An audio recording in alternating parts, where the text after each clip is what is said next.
Hello दोस्तों, आप लोग कैसे हैं। आशा करता हूँ कि आप लोग अच्छे होंगे। और मैं इंग्लिश ग्रामर में वर्ब पढ़ा रहा था और वर्ब को मैंने डिफ़ाइन करके बताया था कि वर्ब क्या होता है। तो किसी भी कार्य का होना ही क्या कहलाता है, वर्ब कहलाता है। यानी ऐसा शब्द जो किसी कार्य का होने के बारे में बताता है उसे हम वर्ब कहते हैं। मैंने ये भी बता चुका था कि वर्ब जो है कि कितने प्रकार के होते हैं, एक मेन वर्ब और एक ऑक्सिलरी वर्ब जिसको हेल्पिंग वर्ब भी बोलते हैं। तो हम लोग पिछले वीडियो में ऑक्सिलरी वर्ब यानी हेल्पिंग वर्ब पूरा ही पढ़ लिए थे। टोटल मैंने बताया था कि जो मॉडल्स वर्ब भी होते हैं, तो टोटल 13 मॉडल्स वर्ब होते हैं। उन 13 मॉडल्स वर्ब के बारे में मैं इतना डीपली में बताया था, इतना बेहतरीन तरीके से, ताकि आप एक भी मॉडल्स वर्ब अगर सुनते हो या देखते हो तो कतई गलती नहीं कर सकते। जैसे मैं एग्जांपल के तौर पर बता दूं कि कैन, कुड, मे, माइट, इन चारों में अंतर क्या है, इन सभी के बारे में मैंने बताया है। फिर शुड, मस्ट, आउट टू, है ना, इन सब के बारे में, use to, shall, will, would, ठीक है, इन सब के बारे में मैंने पूरा डिटेल से वीडियो बनाया हुआ है।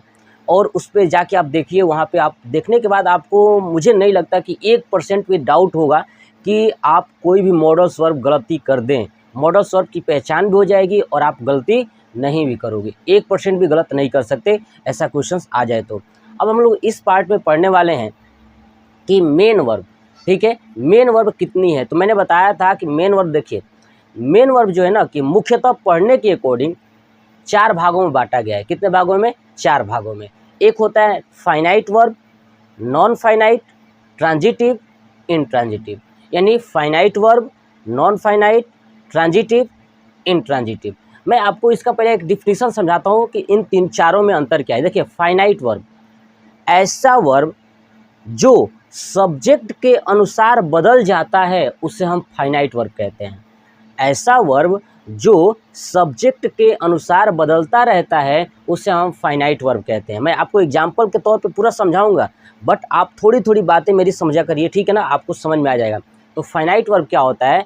ऐसा वर्ब जो सब्जेक्ट के अनुसार बदलता रहता है उसे हम फाइनाइट वर्ब कहते हैं। अब आते हैं नॉन फाइनाइट क्या होता है। तो ऐसा वर्ब जो सब्जेक्ट के अनुसार बदलता नहीं है ना, सब्जेक्ट के अनुसार बदलता नहीं है, उसे हम नॉन फाइनाइट वर्ब कहते हैं। इतना तो आपको समझ में आ गया होगा, मैं एग्जांपल के तौर पे समझाऊंगा भी। अब आते हैं फिर से ट्रांजिटिव वर्ब।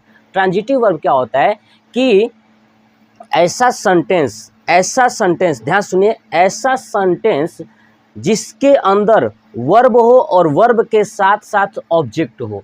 यानी ऐसा सेंटेंस जिसके अंतर्गत वर्ब और ऑब्जेक्ट दोनों होता है उसे हम ट्रांजिटिव वर्ब कहते हैं। क्लियर ना? उसे क्या बोलते हैं? Transitive verb. यानी वर्ब के बाद क्या आना चाहिए? ऑब्जेक्ट होना ही चाहिए। अगर वर्ब के बाद ऑब्जेक्ट नहीं है तो उसे ट्रांजिटिव वर्ब नहीं कहेंगे। तो आपको याद होना चाहिए कि ट्रांजिटिव वर्ब क्या होता है, तो वर्ब के बाद ऑब्जेक्ट होना ही चाहिए।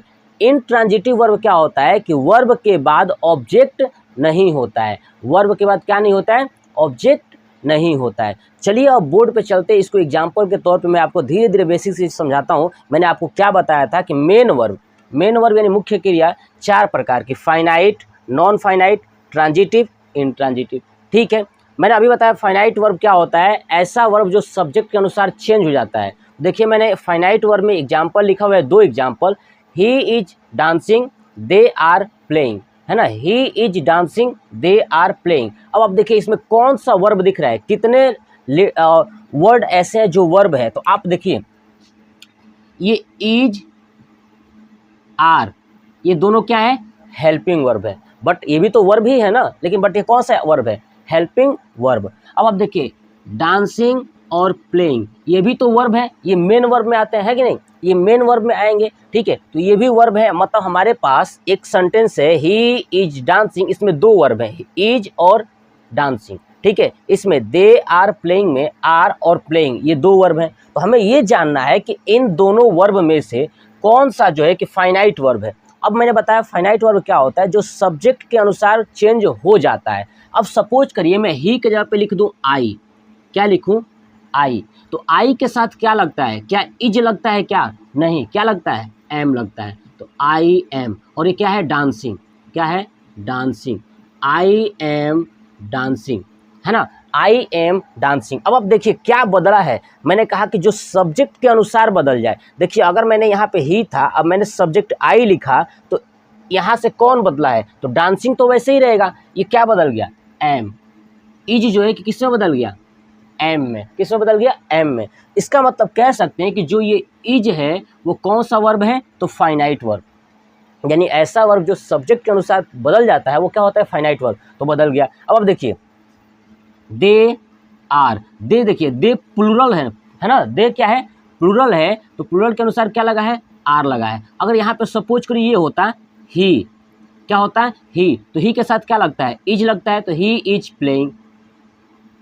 अरे समझ में ना, क्या होता है, ही इज प्लेइंग। तो इसका मतलब कि इज जो है यानी इज और यहाँ पे आर, ये कौन सा वर्ब है, तो फाइनाइट वर्ब। कौन सा वर्ब है, फाइनाइट वर्ब। मुझे लगता है कि फाइनाइट वर्ब आपको कभी दिक्कत नहीं कर सकता। बस आपको इतना याद होगा कि फाइनाइट वर्ब सब्जेक्ट के अनुसार चेंज हो जाता है और नॉन फाइनाइट वर्ब सब्जेक्ट के अनुसार चेंज नहीं होता है। चलिए अब आते हैं नॉन फाइनाइट वर्ब। देखिए non finite verb, non finite जो है कि 3 प्रकार के होते हैं। नॉन फाइनाइट वर्ब भी कितने प्रकार के होते हैं, 3 प्रकार के। देखिए मैंने लिखा है, एक होता है इन्फिनेटिव, जेरंड और participle. Infinitive, gerund and participle. देखिए इन्फिनेटिव क्या होता है, इन्फिनेटिव वाला जो होता है ना, ऐसा वर्ब जिसके पहले टू लगा हो। जिसके पहले क्या लगा हो, टू लगा हो। जिसके पहले टू लगा देंगे, वर्ब के पहले टू लगा देंगे, तो वो हो जाएगा नॉन फाइनाइट वर्ब। हर समझे ना, नॉन फाइनाइट 3 प्रकार की होती हैं, तो जिसके पहले टू लगेगा वो नॉन फाइनाइट भी हो जाएगा। और नॉन फाइनाइट के अंतर्गत कौन सा होगा, तो इन्फिनेटिव। कौन सा हो जाएगा, इन्फिनेटिव। अब देखिए जिरंड, जिरंड क्या है, जिसके वर्ब में आई एन जी लगा होता है वो जिरंड होते हैं। क्या होते हैं, जिरंड क्या होते हैं कि जिस वर्ब में आई एन जी जोड़ देंगे वो क्या बन जाएगा, जिरंड, ठीक है ना। और जिस वर्ब के पहले टू लगा देंगे तो बन जाएगा इन्फिनेटिव। क्या बन जाएगा, इन्फिनेटिव। क्लियर। चलिए ऐसे ही पार्टिसिपल, पार्टिसिपल क्या है, तो जहाँ पे वर्ब का थर्ड फॉर्म लिख दिया जाए, जहाँ पे वर्ब का थर्ड फॉर्म लिख दिया जाए वो क्या बन जाएगा, पार्टिसिपल। यानी मोटा तौर पे आपको एक बात तो जरूर याद रखना है कि जिस वर्ब के पहले टू हो, या वर्ब में आई एन जी हो, या वर्ब का थर्ड फॉर्म हो, अगर ये तीनों कहीं भी दिख जाए इसका मतलब ये नॉन फाइनाइट वर्ब है। Logic fix.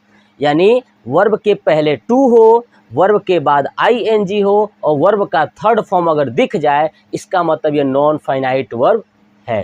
क्लियर। तो अब आप देखिए एग्जाम्पल के तौर पर मैं आपको समझाता हूँ। देखिए swimming is a good exercise, swimming is a good exercise. अब देखिए यहाँ पे इज कौन सा वर्ब है, फाइनाइट वर्ब। कौन सा वर्ब है, फाइनाइट वर्ब। लेकिन हमें क्या देखना है, नॉन फाइनाइट। नॉन फाइनाइट का क्या एग्जांपल मैंने बताया था, तरीका क्या बताया था कि वर्ब से पहले टू हो। देखिए इसमें वर्ब क्या है, ठीक है, वर्ब इसमें क्या है, एक्सरसाइज भी है, लेकिन एक्सरसाइज के पहले टू नहीं लगा है, इसका मतलब इधर वर्ब नहीं है। चलिए और दूसरा क्या था कि वर्ब में आई एन जी हो। अब देखिए ना यहाँ पे स्विम है, स्विम, और स्विम में क्या लगा है, आई एन जी, हो गया है स्विमिंग। क्या हो गया है, स्विमिंग। तो हमें दिख रहा है कि इसमें आई एन जी लगा है, इसका मतलब क्या हो गया, नॉन फाइनाइट वर्ब, है ना, नॉन फाइनाइट वर्ब। स्विमिंग क्या है, नॉन फाइनाइट वर्ब। ऐसे एक और एग्जांपल देखता हूं। देखिए I want to read, I want to read. अब देखिए रीड मतलब क्या होता है, पढ़ना, और पढ़ना क्या है, वर्ब है, और वर्ब के पहले टू लगा है, इसका मतलब ये क्या हो गया, नॉन फाइनाइट वर्ब। ठीक है। तो नॉन फाइनाइट वर्ब का आपको 3 ही चीज़ याद रखना है कि जिस वर्ब के पहले टू लगा हो नॉन फाइनाइट हो जाएगा, ठीक है, वर्ब के बाद आई एन जी लगा हो नॉन फाइनाइट हो जाएगा, और वर्ब का थर्ड फॉर्म हो वो भी क्या हो जाएगा, नॉन फाइनाइट हो जाएगा। क्लियर। तो आपको मैं समझा दिया कि जो फाइनाइट वर्ब और नॉन फाइनाइट वर्ब क्या होते हैं। अब चलिए देखते हैं ट्रांजिटिव वर्ब क्या होते हैं। देखिए ट्रांजिटिव वर्ब क्या होता है कि जिस सेंटेंस में वर्ब के साथ अगर ऑब्जेक्ट भी आता है उसे ट्रांजिटिव वर्ब बोलते हैं। यानी वर्ब के साथ अगर ऑब्जेक्ट भी आता है तो ट्रांजिटिव वर्ब होता है, ठीक है ना। अब एग्जांपल देखिए, ट्रांजिटिव वर्ब मैंने लिखा है, ट्रांजिटिव वर्ब यानी वर्ब के साथ क्या आ जाए, ऑब्जेक्ट आ जाए तो ट्रांजिटिव वर्ब होता है। देखिए एग्जांपल के तौर पे, ही राइट ए लेटर। देखिए राइट मतलब लिखना होता है, और क्या लिख रहा है, अगर लिखना होता है तो ये वर्ब है, और क्या लिख रहा है तो पत्र लिख रहा है, तो पत्र क्या है, एक ऑब्जेक्ट है, इसलिए वर्ब के साथ अगर ऑब्जेक्ट आ जाएगा, इसका मतलब ये कौन सा वर्ब हो जाएगा? Transitive verb. क्लियर? क्या हो जाएगा? Transitive verb.